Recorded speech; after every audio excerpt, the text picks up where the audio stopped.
Yo, welcome to another episode of Great Conversations and Guests, man. It's your boy Turbo. I'm back with another episode, man. And it's a special episode, man. It's our 20th episode today.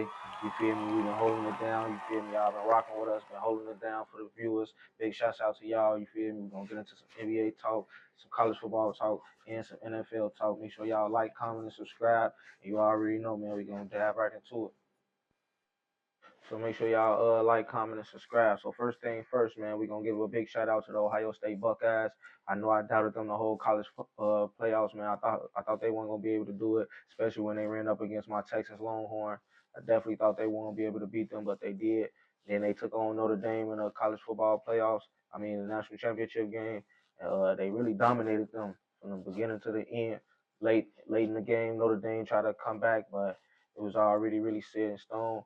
They went out there, then everybody to play man. Jeremiah Smith told them don't play man. Notre Dame came out there thinking they can hang with them receivers, but they couldn't do it. Like I said, I wanted Penn State to be in that Notre Dame spot because I feel like they had the better defense. And I really said that I don't think Notre Dame had the cornerbacks to really keep up with Ohio State Buckeyes wide receivers as well. So big shouts out to Ohio State for winning that game. Also too, shout out to my boy Brandon because he sat here on the couch too a couple of episodes ago and he told y'all that he was riding with the Buckeyes and he said the Buckeyes were gonna win the national championship. So big shouts out to my boy too because I know he betted on the game and he probably won some good money off it too. So shout out to Ohio State Buckeyes. Jeremiah Smith told them after the game he won two more, so that's letting you know he ain't going nowhere no time soon. And as long as the Ohio recruiting team good and they bringing in good quarterbacks and they throwing the ball to somebody like him, they got a chance to be in that national championship game next year too. But I ain't gonna just push over Notre Dame like that. They did have a run because when they lost to NIU early on in the season, everybody thought their season was over with. Everybody thought they was gonna go on a losing streak, and their season was gonna be over with. But they took that loss, and that was the only loss they had that season.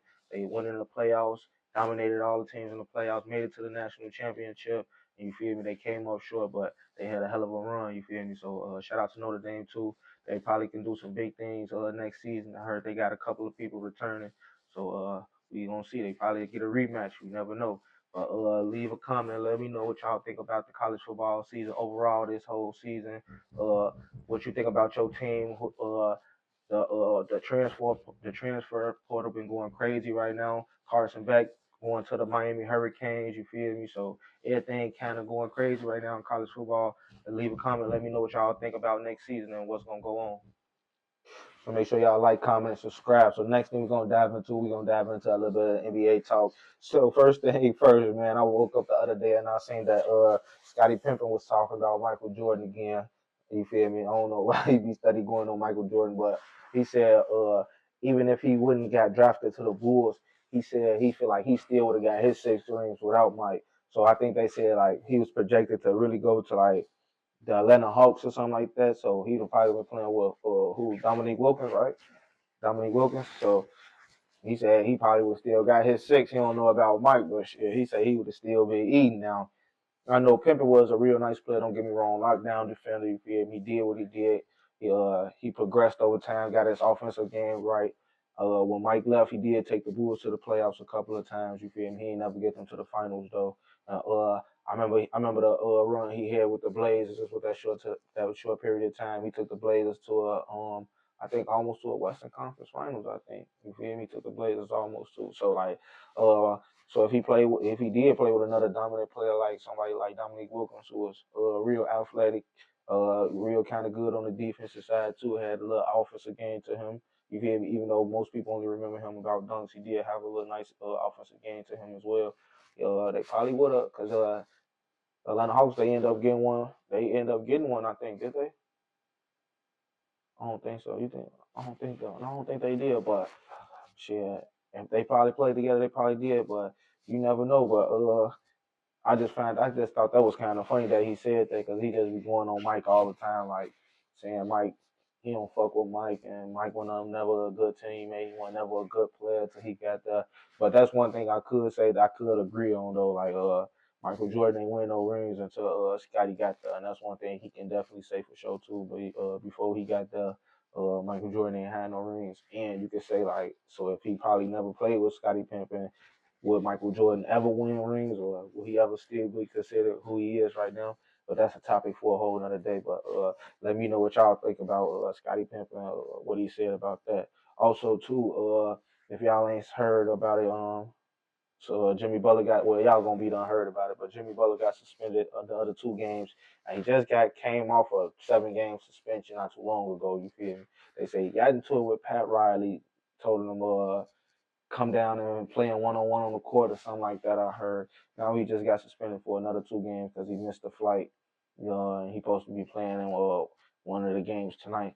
So at this point, man, the front office just need to go and get the contacting teams and be like, hey man, let us go and put a package to something to see what the best trade value for him right now is, because there's a couple of teams that can use Jimmy Butler right now, and I don't think what's going on right now gonna kind of like affect what he gonna go in the future, just because people know when you get Jimmy Butler, you know what type of player you're gonna get up out of him.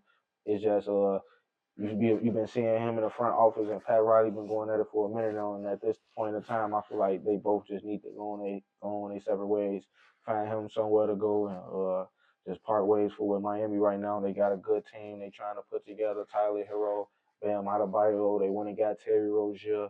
They got the rookie from last year, Jaquez Jr. They trying to implicate him in the offense a little more. You feel me? So they've been making a couple of moves, and I feel like they just trying to really put them pieces together. And they probably ready to move on from Jimmy Butler, even though he did take them to 2 NBA finals.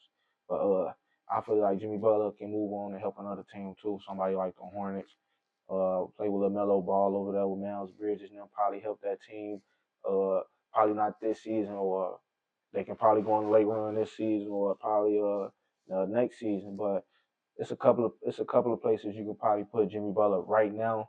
If he want to play for a title right now, it's a couple of places you could put him if they want to put him in that type of situation. But you never know with the front office. They'll probably send him to the Wizards, or the worst team in the NBA, just because of how he acting. So at the same time, we'll see though. But you are, like I say, leave a comment. Let me know what y'all think about the Jimmy Butler situation. Should he be traded? Who he should be traded to? Jimmy Butler really just doing too much. Another thing I want to talk about one of my top favorite players in the NBA right now is LaMelo Ball. Not even just right now, he's been one of my top favorite players since I've been watching him since high school. You feel me? Since he dropped his 92-point game. So, but he been playing basketball at a different type of rate this year, coming back healthy off the ankle injury. You feel me? Averaging 29 points a game, over six assists a game, and over 5 rebounds a game. So he been really he out of, they said, one out of the top 5 people under 25 to be scoring almost 30 points a game and averaging over 5 and 5. So only people other than do that was Mike and LeBron. And, I feel like they said 2 other people, but just to be in that same conversation as Mike and LeBron, you know you special. You feel me? And he has been playing real good this year. So I don't know if Charlotte gonna keep trying to build around him, or they gonna try to go out there and try to get somebody, because I know they market really ain't that big in Charlotte, because I know they gonna want to give LaMelo a big contract to keep him. But I don't know, but y'all let me know if he should leave or he should stay and give it like another year or two and see what the Hornets can do. Cause they got Brandon Miller over there with him. He a nice wing, but he just got hurt again. So gotta see how long he gonna be out. And he was a good second option for LaMelo Ball when they on the court. He can match his intensity on the court, scoring wide, shooting the three, or getting to the hole, or getting fouls drawn. So that's a good thing for them too. I feel like they missing like a real big man, and like that's really about it. A real nice big man. Mark Williams he been playing good since he came back. He been playing real good at the center position. There's a couple of teams that I've been seeing that saying they've been looking at him, that they probably want him before the trade deadline over with. But we gonna see though. But I don't know though, man. I feel like LaMelo Ball, he probably should give it one more year. You feel me? He probably should give it one more year. And then if it don't all work out in that one more year, then he probably should start trying to see where else he can go and try to play with somebody else, and probably get him a real chance to win a championship, and not wait it out too long and ride with Charlotte and just be getting a lot of money. But not getting a lot of success, even though the money cool. But when you love the game and you've been brought up in a game like that, people like that, I feel like they really want that championship. It ain't even really about the money with them. But you feel me? Y'all let me know what y'all think gonna happen with him. Should he get traded or try to leave? Or should the Hornets try to build around him, give him another year or two, and see what they can do? You feel me? And lastly, I want to talk about my Memphis Grizzlies. You feel me? We've been still keeping it on the road right now. They third in the Western Conference right now, 28 and 14, I believe it said. We just came off a nice good win against the Timberwolves again. You feel me? We've been steady having a number this season, but ultimately, I feel like the Grizzlies in a real nice spot. You feel me? Sitting right behind the Houston Rockets and OKC right now, playing good basketball. They still got a look kinks here and there that they still need to get fixed in. They got a tendencies to fall behind and give up leads. Once they get that figured out, man, they're gonna be real tough to deal with. The defense is outstanding. The team getting steals, they getting blocks. You feel me? The turnovers they get, and the 3 pointers they making. Jaren Jackson Jr. stepping up. They got the rookie stepping up, and they getting back healthy. I know they still missing Marcus Smart, but GG Jackson just came back. He went crazy in a G League game. They sent him to the G League before they let him play up his few minutes back in the NBA. And him and John Morant never really got a chance to play together. So that's gonna be real special when they get a chance to find that rotation and put him and John Morant on the court. Because we all seen what GG Jackson was able to do when John Morant was out, and it was real special what he was able to do, putting up 40-point games for the Memphis Grizzlies, and he was really showing them that he was a top pick and he can really put the ball. He a bucket for real, for real. They need to lock in on defense. You feel me? He a real strong big wing, like 6'9". You feel me? Athletic. He can shoot. Got a little post game to him. You feel me? So I really like what the Memphis Grizzlies at right now. I just think around the playoff time, they just really need to lock in. I don't think they're gonna fall no further than the third seed. I think they're gonna jump between that second seed and that third seed because they've been battling it out with the Houston Rockets. They've been having some real good battles with the Houston Rockets, and I feel like shit. Um, they gonna probably ultimately beat the Houston Rockets out. You feel me? I feel like the Houston Rockets playing real good right now. They on the high rise, but I feel like around after the All Star break, they gonna kind of fall off just because they still a team that's trying to put it together. And I feel like Memphis, a team that's already there, they just got their full team and they just need to go and complete it. You feel me? And put all the pieces together that they know they got and go and ride it out for the end of the season. But you feel me? Let me know what y'all think about the Memphis Grizzlies and let me know what y'all also think about the NBA. What y'all been thinking about the NBA season so far. Leave a comment. Let me know so we can talk about it. Make sure you like, comment, and subscribe. So I already know, man. Last but not least, we're gonna get into some NFL talk, man. So it was a crazy weekend of football, man. I put in my picks. I told y'all who I had. You feel me? If you ain't ride with me when I told y'all to, y'all probably kind of disappointed me. Other than the Baltimore game, because I told y'all Baltimore was gonna win, but they didn't. They fell short to Buffalo on the 2 point conversion. You feel me? Everybody trying to figure out who to blame. You feel me? And I ain't gonna lie, I put the blame on somebody too. Cause everybody was trying to say like, yeah, Lamar Jackson this, Lamar Jackson that. Yeah, he turned the ball over 2 times. You feel me? Gave up a touchdown on one of them turnovers. You feel me? On a fumble. But ultimately, I feel like I feel like when you're a quarterback and you turn the ball over, but in the end of the game you still got your team in possession of either comeback or to win or extend the game into overtime. I feel like that kind of cover up the mistakes you did unless you over kind of shot yourself in the foot and y'all fell behind and y'all couldn't come back and stuff like that. I just feel like it's situational football at the end of the day when it comes down to it in that type of environment, coming back from 2 turnovers and coming back how they did in that game to that with the play to Isaiah Likely late in that fourth quarter. And ultimately, like I said, situational football, Mark Andrews, you just gotta make that catch, man. Like you right there, you just catch that ball, let it fall in, you fall in for a touchdown. It's a 2 point conversion. Now we don't know if the Buffalo Bills might win or not, but overtime is possible. That's one thing that they do know. Overtime is possible, but a drop a drop touchdown like that. I mean, a drop 2 point conversion like that, man, that hurt. That definitely hurt. Cause every year it's just that one play. Every year it's that one play. Last year was Zay Flowers fumbling on the goal line, trying to stretch out for the touchdown. You feel me? A couple of years before that, Lamar Jackson tried to throw another pass to Mark Andrews that he couldn't get to. So every year for Lamar Jackson is just that one play. They keep coming up short, and I know that it's like almost like a ghost now. They keep punting them. They come down to that one play, but ultimately it was a good game. You feel me? Josh Allen, he didn't get to go off too crazy like that, but they did run the ball good. He didn't throw the ball good like that, probably because it was snowing so bad. But I, I can't say that because Lamar Jackson had a decent time passing the ball as well. He threw a couple of touchdowns, but yeah. But like I said too, me personally, like I said on the last episode, I told y'all that the Ravens probably should start going more to Isaiah Likely than Mark Andrews. You see, Isaiah Likely caught the touchdown right before the 2 point conversion, and I feel like in a situation like that, you probably go back to Isaiah Likely, or you get the ball to Derrick Henry, or you leave the ball in Lamar Jackson hands. Yeah, probably a pass read option pass or something like that. But ultimately, I feel like that's what you wouldn't have got Derrick Henry for those type situations, 2 point conversion situations. You know, just like the Seahawks made the mistake not giving it to Marshawn Lynch, even though the whole stadium know at the end of the day, man, is either get it to him or give it to Lamar Jackson. You feel me? And try to do something, jump over the top, or you gotta do something. But like I said, just another year they came up short. But shout out to the Baltimore Ravens. They had a hell of a year this year, and but the Buffalo Bills going on to the championship game once again.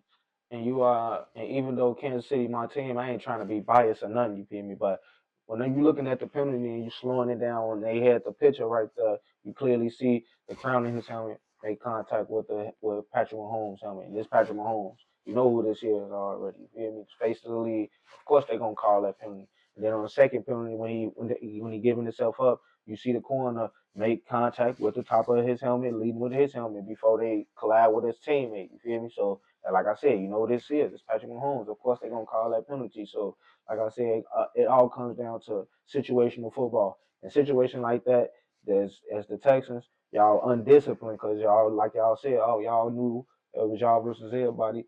Y'all knew y'all need to go in there playing discipline and not give up flags so y'all can give up them type of yards or them type of plays, you feel me? And y'all ain't do that, you feel me? And on the first penalty, it ain't really they ain't even really getting nothing out of it. With the first quarter, it was a 3-3 game. They got that flag, and I think they only got 3 points out of that drive. So it wasn't like they went up 10 points and nothing like that. So it put the Texans back behind a lot of points. So that first penalty was so early in the game, they ain't had nothing to do with the outcome of the game. Now the second penalty, you could probably say that because they kind of led to a touchdown on that drive. But like I said, they was undisciplined. You see him giving them up. You see him giving himself up, and y'all trying to crash down on him like that. And you made a mistake and hit the crown of his helmet. They could have called him for targeting, but they didn't. They only called it a unnecessary roughness. And you feel me? Like I said, they still had a chance to stop them like they did the first time when they got a penalty on them. But situational football, it's Patrick Mahomes. He was able to step up in the pocket, throw a touchdown pass to Travis Kelce, and you feel me? That was all she wrote. So now it's Patrick Mahomes, and it's gonna be Josh Allen in a championship game. I really did want it to be Lamar Jackson and Pat Mahomes again, just like last year, but he going against Josh Allen again. We're gonna get more into that game later on. But another one of the games that I want to talk to you about that I was telling everybody about. I kept saying it. I kept saying it, and I probably spoke it up into the universe or something. I don't know. But the Commanders ended up beating the Lions 45-31. It was a real good game early on in the second quarter. Both teams was just on fire. You feel me? Putting up a ton of points. And then in the third quarter, both teams kind of that second half, both teams kind of tried to lock in on defensively. But Commanders came up with more turnovers. They intercepted the ball 3 times back from Jared Goff and once from James Williams. You feel me? Like I said, they was gonna have to do that. And I was talking to one of my friends, and he was like, "Yeah, Detroit gonna put up 60 on the Commanders. Detroit gonna put up 60 on the Commanders." And when I was like, "That's what they gonna have to do because if they don't, the Commanders can." have a chance to win this game just because they a team that don't beat themselves. You feel me? They don't turn the ball over like that. They take care of the ball. They don't fumble. Uh, Jay Daniels don't throw a lot of interceptions like that. And another big thing is they don't punt the ball a lot. So they go for it on fourth down a lot. Their fourth down ratio is great.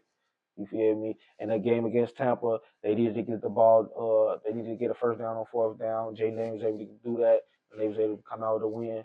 And then in this game, they went for it on fourth downs a couple of times, knowing that Detroit, a team they go for it on fourth down a lot too, and they matched that energy, and they was out there, and they really went out there and beat Detroit at their own game. So big shouts out to the commander, big shouts out to Jaden Daniels. You feel me? He doing some real amazing things. He breaking records right now. He going down as one of the best rookie seasons of all time, and probably I ain't gonna say no matter what sport, but in football for sure, he going down in history as one of the best rookie performances this year, this decade ever to do it on, bro. Because he's something special for sure. And if he end up in a Super Bowl, that'd be crazy. But when he get to the Super Bowl, he got to take on the Eagles because the Eagles beat the Rams 28-22. It was really a tough game, but Saquon Barkley really made the difference. He came out with 200 yards, 2 touchdowns. Jalen Hurts had a rushing touchdown himself. It was a it was a good game at first. Then the snow started coming down. When the snow started coming down, it was a couple of turnovers here and there by both teams, but Philly was able to come out on top. The Rams had a chance late in that game with one on a drive late in that game to try to tie the game up or take the lead, and they came up short. Matthew Stafford ended up trying to find Puka Kanua on the sideline, and he ended up throwing it out of bounds on fourth down, and that was all she wrote. And the Rams was a team I said was going to be sneaky if they was able to get into the playoffs. They did what they did in the first round to beat the Green Bay Packers in the wild card, but they just came up kind of short against the Eagles team. I said personally that I don't think the Rams was really prepared for the snow to fall. I don't think they probably even talked about like, man, if the snow would fall, because the way the game started out, you probably think it wasn't probably gonna snow at all. But once that snow started falling, I feel like they kind of shook up the Rams' game plan. Other than it made it kind of simple for the Eagles. It was just like, man, we're gonna run Saquon Barkley in this snow, and they gonna have to stop him. And he broke a run late in that fourth quarter with like a little under 4 minutes to go. He broke a run late in that fourth quarter, and that really what kind of did it. You feel me? Like I said, the Rams had a chance to come back in that game, but they couldn't do it. So the Rams, they out of there. The Eagles, they looking like they finna go to the Super Bowl 2 times in the last 3 years. But like I said, they got to take on the Commanders. They split the season. They split the season tied 1-1. But you feel me? Both games was short games. So it's gonna be a real good matchup, NFC wise and AFC wise. It's gonna be a real good matchup. You got Josh Allen taking on Pat Mahomes. Another rematch. Josh Allen beat Patrick Mahomes in the regular season, like he always do. That ain't nothing new. You feel me? But in the playoffs, which really matters, you feel me? Pat Mahomes got Josh Allen number 3-0. You feel me? Um, I just feel like if the Buffalo Bills go out there and play the game that they played against the Baltimore Ravens, against this Chiefs, they definitely gonna lose. They definitely gonna lose just because they gonna be an Arrowhead for once.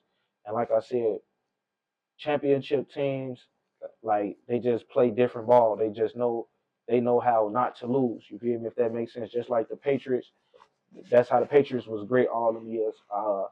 Like I say, don't get me wrong. A lot of people say Tom Brady the GOAT and everything like that, but at the same time, they didn't uh they didn't do things to beat them. They didn't turn the ball over a lot in the postseason.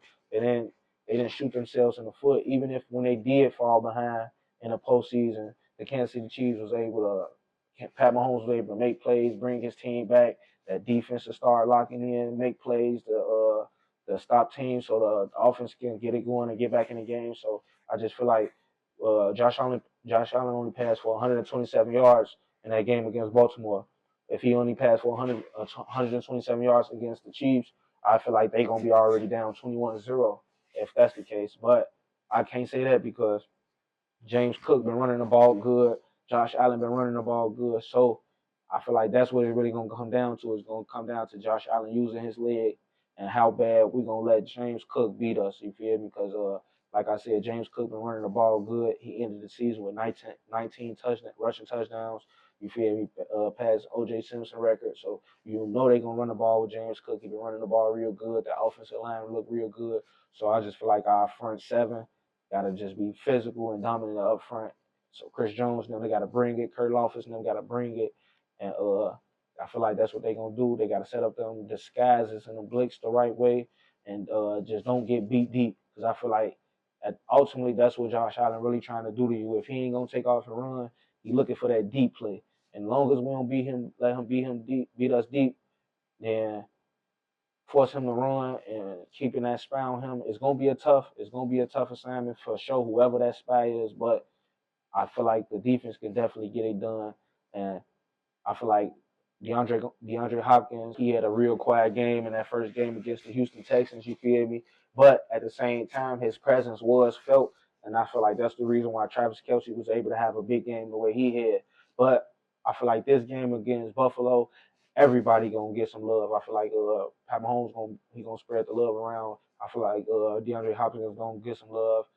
Xavier Worthy, Juju, and Travis Kelce, and Kareem Hunt. And I'm just waiting on Isaiah Pacheco to have a big game for us on the running game again. Get back to his he say he back healthy, but I don't know if he back healthy for real. He ain't really had no breakout game or no breakout play to let me show like, oh yeah, he back. But I feel like this game against Buffalo, I feel like everybody just gonna have it turned up a notch just a little bit on both sides of the team, Buffalo and the Kansas City Chiefs, because you know Josh Allen want to get to that Super Bowl, and you already know the Kansas City Chiefs trying to do that three-peat. It's something that ain't never been done, and I'm here to witness that for sure. It's gonna be a real good matchup, and I can't wait for that game for sure. And on the flip side, in the NFC, like I said, you got the Eagles taking on the Commanders one more time. They split the season record 1-1. And that first game, uh, the Commanders came up short trying to pass the ball to Zach Ertz on the first down. He couldn't get the first down when all he had to do was fall back. And in that second game, they came back from a large deficit, was able to take the lead, even though Jalen Hurts ain't playing in that second game. They was able to take the lead and end up winning that game by 3. And I feel like just with the confidence and everything that happened since then, since that game and leading up to now, I just feel like the Commanders really just kind of like, I feel like they red hot, man. I feel like they locked in and they focused. The defense, Bobby Wagner leading that defense, a Hall of Fame linebacker when it's gonna be said and done. He got that defense playing at a certain level. They know that Jaden Daniels gonna lay it all on the line out there for them. You feel me? Passing the ball, running the ball, doing whatever he got to do, and he gonna protect the ball. I feel like this is gonna be a real good matchup for both teams. You feel me? I feel like Jaden Daniels definitely gonna step up in a moment. He been showing that ain't no moment too big for him, especially in these playoffs right now. You feel me? It don't get no bigger than the playoffs. You feel me? Other than the Super Bowl, and he been really stepping up and shining. He stepped up in Tampa in a close game, fourth down, and he stepped up against Detroit, a highly favored team at home. You feel me? Sold out stadium. Uh, Detroit ain't Detroit ain't been to a championship game in so long, and Washington ain't been to a championship game in so long. It's been almost 33 years, 35 years, or something like that. And he was able to come out on top, even though the Detroit Lions was missing a lot of people on defense. Man, excuses ain't nothing though. Everybody got to step up. But they ain't got the best roster either. So, you know, it was an even game going into halftime. And at halftime, when it's like that, football players, we always come out and say 0-0. You feel me? 0-0. Don't look at the scoreboard. Just go out there and play the game. And that's what they was able to do. And I feel like they recognize the Eagles game. They know they gonna go to Saquon Barkley as long as they shut down that running game and get to Jalen Hurts in that passing game. Because over the last couple of games, that offensive line ain't been looking as polished as they've been looking in the regular season, and teams been able to get Jalen Hurts jersey dirty. So I feel like if they able to get to him on time, probably knock off some of his throws and be able to force some turnovers against Philly, and Philly fall behind in that game early. Yeah, be looking for the Commanders to be going to the Super Bowl. So you already know that's my two picks right there. I got the Commanders beating the Eagles in a close game, and a real close game. It's gonna be a real nice game. And I got the Kansas City Chiefs beating the Buffalo Bills, go to the Super Bowl. You feel me? And like I said, I want to see Pat Mahomes win, do this three-peat because that'll be history too. But to see Jane Daniels go to the Super Bowl and he beat Patrick Mahomes in the Super Bowl as a rookie, man, Joe, that's something that'll be real special. That'll be something. Now that'll be something that'll be real special, and no matter what sport you ever, no matter what sport it is, that'll be something that's just huge. Ain't nobody did nothing like that since like matter of fact, Candace Parker did something like that in the WNBA. She was a rookie and she won a ring. But as a quarterback in the NFL, is kind of, I feel like that's kind of a harder thing to do. So I feel like that'll probably top that. That'll be a more better accomplishment. But you feel me? All in all, you feel me? Let me know what y'all think. You feel me about all those games and what y'all think about the upcoming games, NFC and the AFC, and what y'all prediction for the Super Bowl gonna be. You feel me? Leave a comment so we can talk about it on the show.